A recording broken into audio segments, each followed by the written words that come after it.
सुप्रभात। कैसे हो सभी?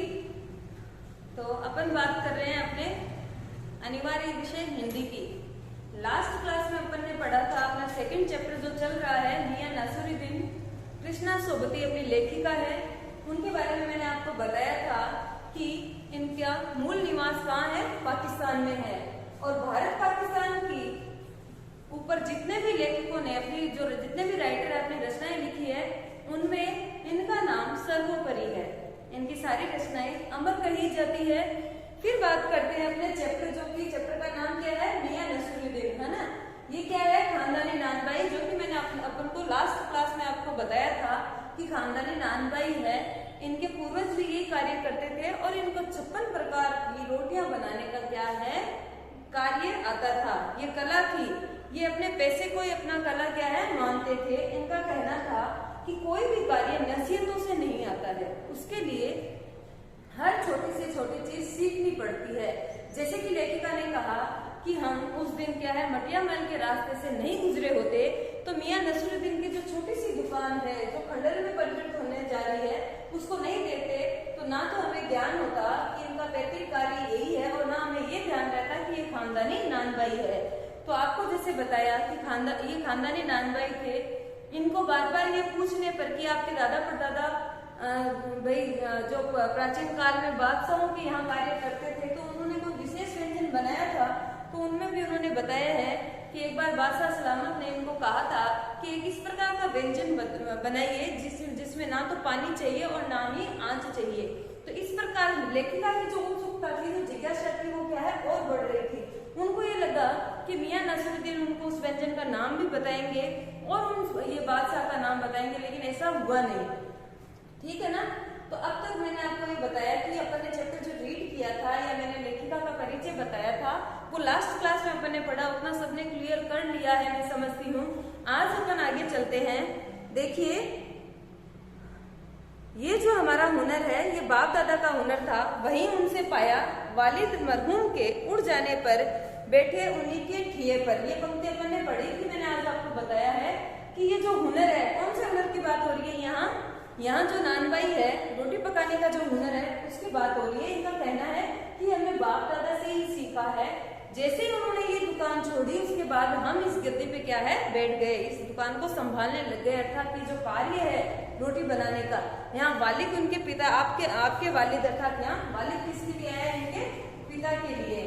वालिद के वालिद इनके दादा हो गए हैं। बात आ रही है ध्यान में। फिर देखिए मियां नसीरुद्दीन की आंखें लम्हा भर को किसी भट्टी में गुम हो गई, लगा गहरी सोच में है। फिर सिर हिलाया और क्या आंखों के आगे चेहरा जिंदा हो गया।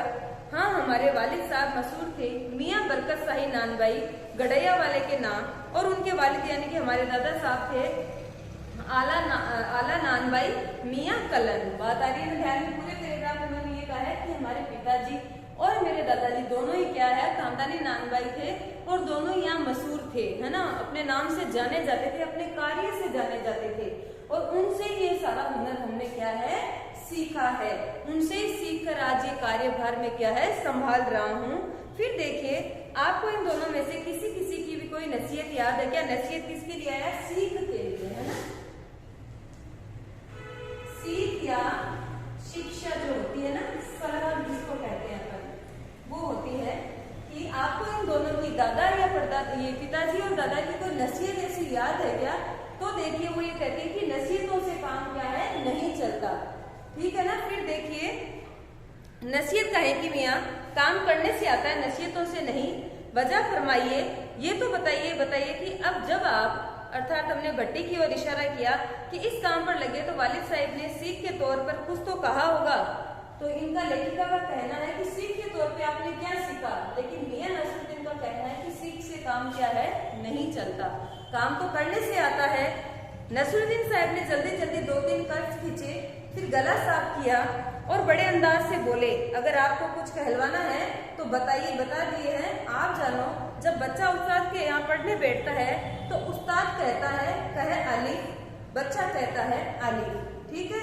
कहे बे तो बच्चा कहता है बे, कहे जिन तो बच्चा कहता है जिन। इस बीच उस्ताद जोर का एक हाथ सिर पर धरता है और शागिर्द चुपचाप परवान करता है। यह शिष्य की बात हो रही है, ठीक है ना। शागिर्द कौन है? शिष्य।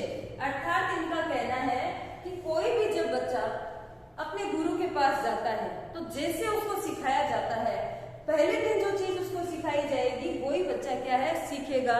फिर धीरे धीरे जैसे शिक्षक बोलेंगे वैसे ही तो वो बोलने लग जाएंगे। जैसे परिवार में बच्चे सुनते हैं वैसी बात, तो यहाँ भी वही बात है कि सीधी अपन क्या है कह लिखना नहीं सीखते हैं। जब बच्चा स्कूल जाता है बहुत दिन तक तो वो बैठना सीखता है, बोलना सीखता है, फिर कोई तरह तरह की चीजें खिलौने देकर उसको क्या है प्रभावित किया जाता है। बहुत दिन लग जाते हैं तब जाके उसका क्या है कोई पढ़ाई का कोई अक्षर क्या, पहले तो हम सिंदूरे का खींचना ही सिखाना शुरू करते हैं। वही बात यहाँ है।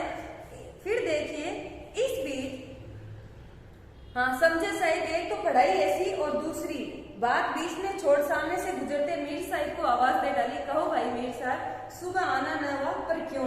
तो यहाँ ये जो मियां नसरुद्दीन है ये प्रकट करना चाह रहे हैं कि मेरी पहुंच क्या है बहुत दूर दूर तक है, क्योंकि वो बीच बीच में लेखिका की बातों को छोड़कर कहीं और अपना ध्यान क्या है लगाते हैं। आते जाते व्यक्तियों को क्या है बात करते रहते हैं उनसे।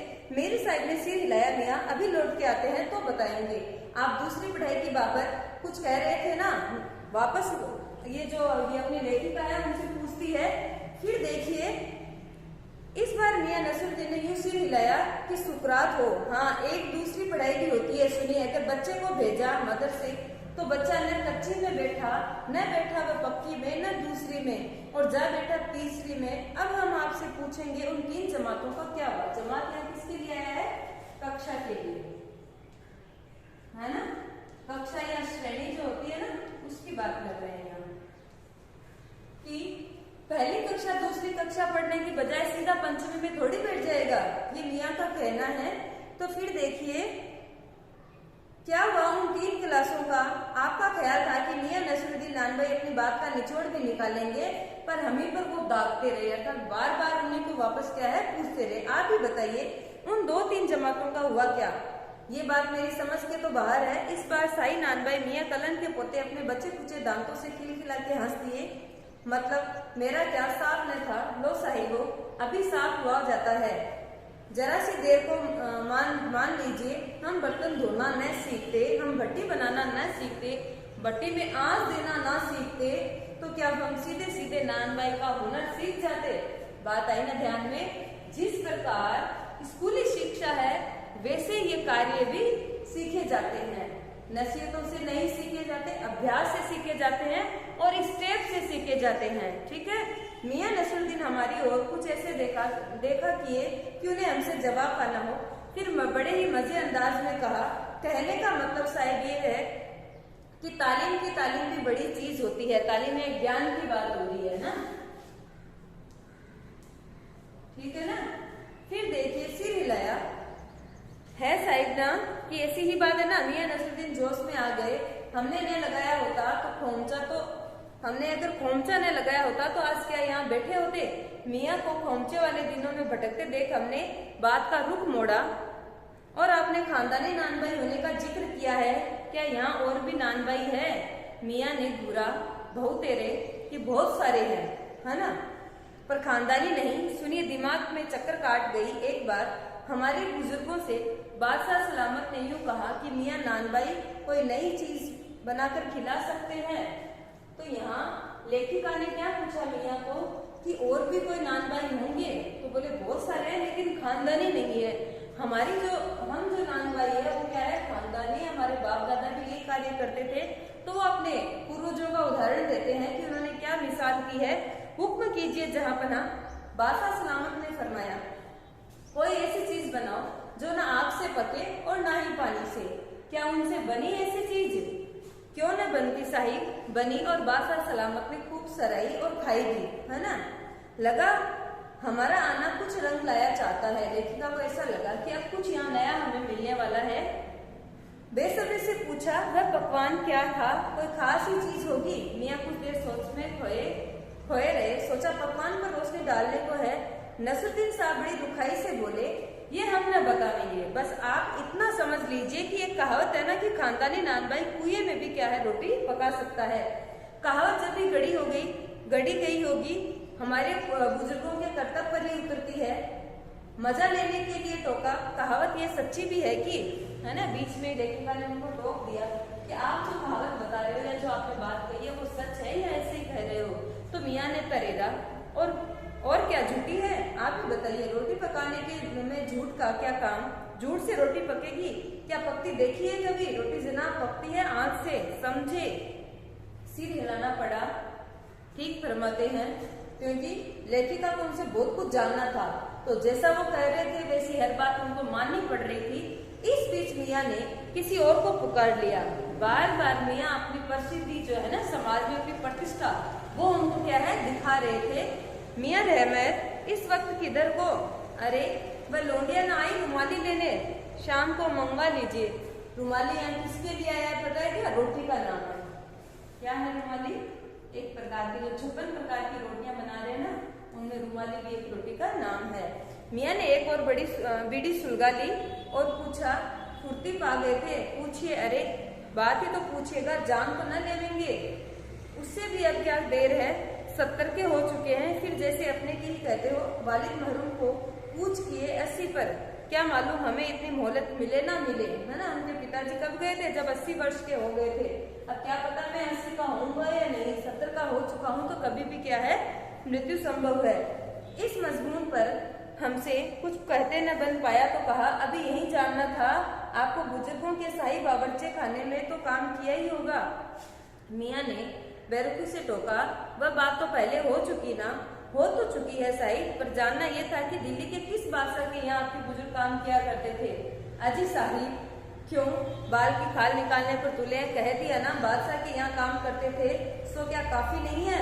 हम खिशानी हंसे हंसे, है तो काफी, पर जरा नाम लेते तो उसे वक्त से मिला लेते, वक्त से मिला लेते खूब है, पर इसे मिलाते जनाब आप वक्त से। मियाँ हंसे, जैसे हमारी खिली उड़ा रहे हो। वक्त से वक्त को किसी ने मिलाया है आज तक, खैर पूछिए किसका नाम जानना चाहते हो, दिल्ली के बादशाह का ही ना, उनका नाम कौन नहीं जानता, जहाँ पना बादशाह सलामत ही है ना। कौन से, बहादुर शाह जफर की, मियाँ ने खींच कर कहा। फिर अलट पलट के वही बात, लिख लीजिए बस यही नाम, आपको कौन बादशाह के नाम या चिट्ठी रुकवा भेजना है कि डाक खाने वाले को सही नाम और पता की जरूरी है, क्योंकि वो क्या थे, मियाँ नसरुद्दीन सही उत्तर किसी भी बात का नहीं देना चाह रहे थे। वो जो अपनी कला है उसका बार बार बखान कर रहे थे, अपने पूर्वजों की कला का, अपनी कला का। लेकिन जब कृष्णा सोबती उनसे कोई भी बात पूछती है, कोई प्रश्न करती है, तो ठीक प्रकार उनका आंसर न देकर फिर से अपनी कला का क्या है, गीत गाने लगते हैं। बार बार ये कहते हैं कि आप तो हमारी कला के बारे में जानिए, हमारे बुजुर्गों की जो पहचान थी उसके बारे में जान लीजिए, इससे ज्यादा जानकारी लेकर आपको क्या करनी है। तो आगे देखिए, हमने बिटर बिटर अपनी तरफ देखते पाया तो सिर हिला, अपने कारीगर से बोले, अरे ओ गबन मियाँ, बट्टी सुलगा दो, काम से तो निपटे, आज का काम करना, इनसे बातें करने से अपना काम क्या है, नहीं चलेगा। मियाँ ने रुखाई से जैसे फांकी काट दिए हो, अपने कारीगर को और कौन होंगे, मन में आया पूछ ले, आपके बेटे बेटी आए, पर मियाँ नसरुद्दीन के चेहरे पर किसी दबे हुए अंदर के आसार देखकर मजबूर न छोड़ने का फैसला किया। इतना ही कहा, ये कारीगर कौन लोग आपकी शागिर्दी करते हैं, खाली शागिर्दी की ही नहीं साहिब, दिन के मजदूरी देता हूँ, 2 रुपए मन आटे का मजूरी है, 4 रुपए मन मैदे की मजूरी है, कि ये सिर्फ काम सीखने नहीं आते हैं मेरे शिष्य, मैं इनको क्या है, मजदूरी भी देता हूँ। ज्यादातर भट्टी पर कौन सी रोटियां पका करती है। मियाँ को अब तक इन मजमून में कोई दिलचस्पी बाकी नहीं रही थी, फिर भी हमसे छुटकारा पाने के लिए बोले, बाकर खानी, सिरमार, ताकतान, बेसनी, खमीरी, रुमाली, गाव दीदा, गाजेबान, तुनकी, है ना। ये सारी क्या है, रोटियों के नाम है जो कि आपको याद करने हैं, क्योंकि आगे क्वेश्चन भी आना है। एकाएक मियाँ की आंखों के आगे कुछ कौंध गया, एक लंबी सांस भरी और किसी गुमशुदा याद को ताजा करने को कहा। उतर गए वे जमाने, गए वो कदरदान जो पकाने खाने की कदर करना जानते थे। मियाँ अब क्या रखा है, निकाली तंदूर से और निकली क्या है, हजम में। तो इनका दर्द क्या है, उबल कर आ गया था मियाँ का। जब कृष्णा सोबती बार बार उनकी कला और हुनर के बारे में जानना चाह रहे थे, तो अंत तक उनकी क्या है, जो अंदर जो पीड़ा थी, जो दर्द था, वो निकल कर आया कि पहले के जमाने में कोई भी व्यक्ति कार्य करता था, अपना हुनर दिखाता था, तो उसकी प्रसिद्धि होती थी, उसका सम्मान किया जाता था। लेकिन आज ऐसा है ही नहीं, कोई भी व्यक्ति आता है वो जानना ही नहीं चाहता कि हम क्या काम कर रहे हैं, किस प्रकार की रोटियां बना रहे हैं, अच्छी बन रही है या कैसी बन रही है, कोई तारीफ करता ही नहीं है, बस सब अपने काम से काम रखते हैं। वो जमाने क्या है, अब गुजर चुके हैं, जहाँ व्यक्ति का सम्मान होता था, जहाँ व्यक्ति की प्रतिष्ठा होती थी। अब तो बस आए, रोटी खरीदी, खाई और निकल गए, किसी को किसी से लेना देना नहीं रह गया है। तो इस प्रकार आज अपना जो चैप्टर था दूसरा, मियां नसीरुद्दीन कृष्णा सोबती का, वो पूरा हो गया है। आप रीड कर लेना, मैंने आपको शब्दार्थ बता दिया है, लेखिका का परिचय बता दिया है, चैप्टर का सार भी बताया था और चैप्टर रीड भी करवा दिया है। तो इस आधार पर अपने क्वेश्चन आंसर भी कंप्लीट हो जाने चाहिए। दूसरा, लेखिका का परिचय नहीं करना है, सीधे क्वेश्चन आंसर करना है, लेकिन पद्य भाग में लेखक का भी परिचय करते हुए अपन को कार्य क्या है करना है, इस बात का ध्यान रखना।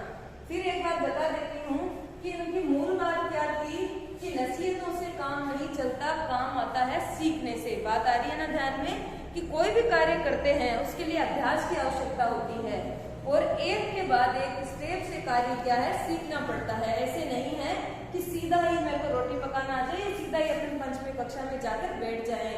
तो ज्यादा इतना सोचने की आवश्यकता नहीं। कृष्णा सोबती के बारे में मैंने इसलिए बताया है कि जब निबंधात्मक क्वेश्चन आता है या व्याख्या करते हो तो आपको लेखिका के बारे में या लेखक के बारे में, राइटर जो भी होता है उसकी जानकारी होनी चाहिए। तो मूलतः पाकिस्तान की निवासी, इन्होंने भारत पाकिस्तान पे क्या है अनेक रचनाएं लिखी है और जितने भी राइटर है जो भारत पाकिस्तान पर रचनाएं लिखते हैं उनमें इनका नाम सर्वोपरि है। एक इनकी विशेषता ये कि कम लिखो, विशिष्ट लिखो, ये आपके लिए भी है। ध्यान करना, क्या करना है, कम लिखो पर विशिष्ट लिखो, है ना। जब भी आप व्याख्या करते हो, निबंधात्मक क्वेश्चन करते हो, निबंध लिखते हो, तो मैंने तो 7 पेज का काम किया, वो आपका मैटर नहीं करता, आपने लिखा क्या है वो जरूरी है, वो इम्पोर्टेंट है, ध्यान करना इस बात का। तो 11th क्लास अपने 2 चैप्टर कंप्लीट हो गए हैं, दोनों को अच्छे से रीड करना, शब्दार्थ पे ध्यान देना, राइटर पर रीचेक करके और क्वेश्चन आंसर करना, ठीक है। और ये पद्य भाग में भी लमसम अपने चौथा चैप्टर स्टार्ट हो गया जो कि नेक्स्ट क्लास तक कंप्लीट हो जाएगा। उसमें भी कोई डाउट हो तो अपने डाउट क्लियर करना, कमेंट करके बता देना और अपने ये सिलेबस कंटिन्यू रखना है अपन को, ठीक है ना। 2 चैप्टर कंप्लीट हो गए, ध्यान कर लेना, अपना ध्यान रखना, धन्यवाद।